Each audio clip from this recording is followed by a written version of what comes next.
Perkenalkan, nama saya Irida Sinaga dengan nomor NPM 2020 0150 0527. Berikut saya buat video mengenai pemberian layanan informasi dalam rangka memenuhi tugas mata kuliah konseling format klasikal dari dosen Ibu Sri Utami. Berikut videonya.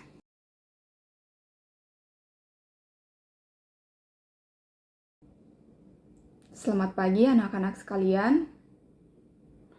Puji syukur kita ucapkan kepada Tuhan Yang Maha Esa karena pada kesempatan kali ini kita masih dapat berkumpul di ruang kelas ini dengan keadaan yang sehat. Senang sekali rasanya Ibu bisa bertemu dengan anak-anak sekalian di dalam kelas ini, di mana kita akan melaksanakan sebuah kegiatan yang sangat bermanfaat bagi kita semua. Baiklah anak-anak, karena ini baru pertama kalinya Ibu mengajar di kelas ini, dan mungkin belum ada yang kenal sama Ibu, ada baiknya Ibu memperkenalkan diri terlebih dahulu ya.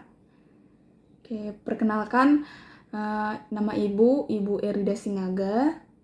Ibu tinggal di Bekasi, dan pada saat ini Ibu masih berstatus sebagai mahasiswi di salah satu universitas Jakarta, yaitu Universitas Indrapasta. Ibu mengambil jurusan bimbingan konseling. Pada pertemuan kali ini, mengapa Ibu datang ke sini, yaitu untuk memberikan sebuah layanan kepada anak-anak sekalian, di mana layanan ini sangat bermanfaat untuk kita semua, terlebih untuk anak-anak. Nah, layanan itu adalah layanan informasi, di mana layanan ini merupakan layanan dari bimbingan konseling itu sendiri, bagian dari bimbingan konseling itu sendiri. Sebelumnya Ibu ingin bertanya kepada anak-anak, apakah sudah ada yang tahu apa itu layanan informasi? Baiklah, sebelumnya Ibu jelaskan dulu ya pengertian dari layanan informasi ini. Layanan informasi ini adalah layanan yang memberikan informasi kepada seorang individu, di mana informasi ini dibutuhkan oleh individu tersebut dalam sebuah perencanaan atau pengambilan keputusan. Baiklah anak-anak, Ibu akan memberikan sebuah ilustrasi kepada kalian, di mana ilustrasi ini berhubungan dengan topik layanan yang akan Ibu berikan kepada kalian. Nah, Ibu berharap ketika nanti Ibu bercerita atau memberikan ilustrasinya, anak-anak sekalian dapat memahami dan juga mendengarkan dengan baik. Nah, ada seorang siswa A, atau sebut saja namanya Rian. Rian ini pada saat ini duduk di bangku kelas 9 SMP. Nah, seperti yang kita tahu, jika sudah kelas 9, nantinya akan lebih banyak menghadapi yang namanya ujian, karena akan naik ke jenjang pendidikan yang lebih tinggi, yaitu SMA. Nah, Rian ini tidak pernah menggunakan waktunya sedikit pun untuk belajar. Setiap dia punya kesempatan, dia hanya bermain gadget dan juga pergi nongkrong bersama teman-temannya. Nah, pada suatu saat, mereka melakukan ulangan harian di kelas. Nah, pada saat guru menyerahkan nilai-nilai mereka, dia kaget. Hanya nilai dia yang paling terendah di antara teman-temannya. Nah, pada saat itu, dia mulai bertekad akan lebih rajin dan giat untuk belajar. Nah, mulai dari situ, Rian membuat jadwal belajar dia ketika sudah pulang sekolah.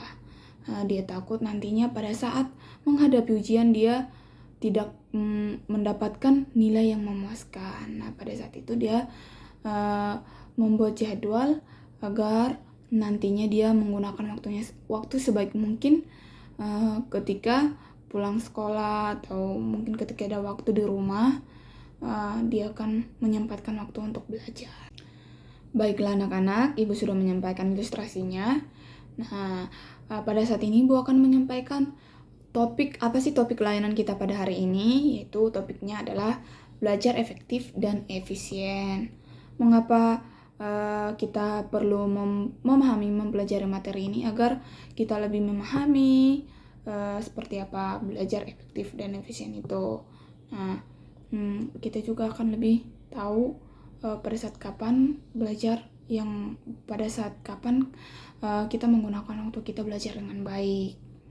tujuan Ibu memberikan topik layanan ini agar nantinya uh, hasil belajar anak-anak bisa mencapai hasil yang memuaskan, mencapai hasil belajar yang menurut kita bisa membuat kita lebih bangga terhadap diri kita sendiri.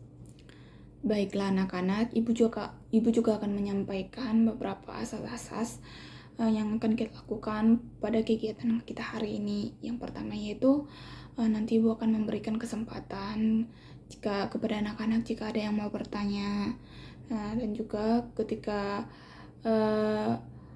ada yang mau memberikan pendapat boleh disampaikan kepada Ibu. Selanjutnya Ibu berharap ketika Ibu menyampaikan materi ini, anak-anak bisa mendengarkan dengan baik dan juga tidak ada unsur keterpaksaan ketika mengikuti kegiatan kita ini. Ibu berharap anak-anak nanti dapat memahami dengan baik. Nah,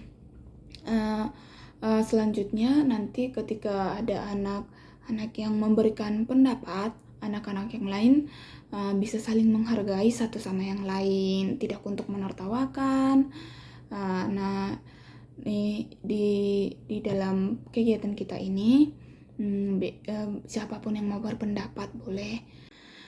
Selanjutnya untuk kegiatan kita hari ini, apapun yang Ibu sampaikan atau yang sudah anak-anak sampaikan kepada Ibu, pendapat yang anak-anak berikan kepada Ibu, Ibu berharap ini tidak untuk disebarluaskan kepada orang lain, hanya kita yang mengetahui ini.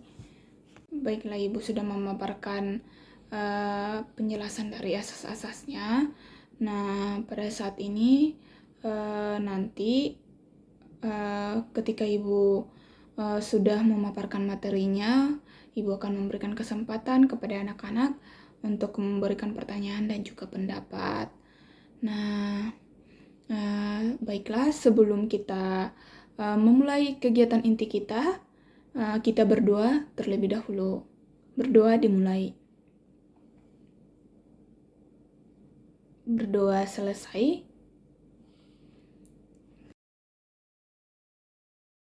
Semoga video yang saya buat bermanfaat. Terima kasih.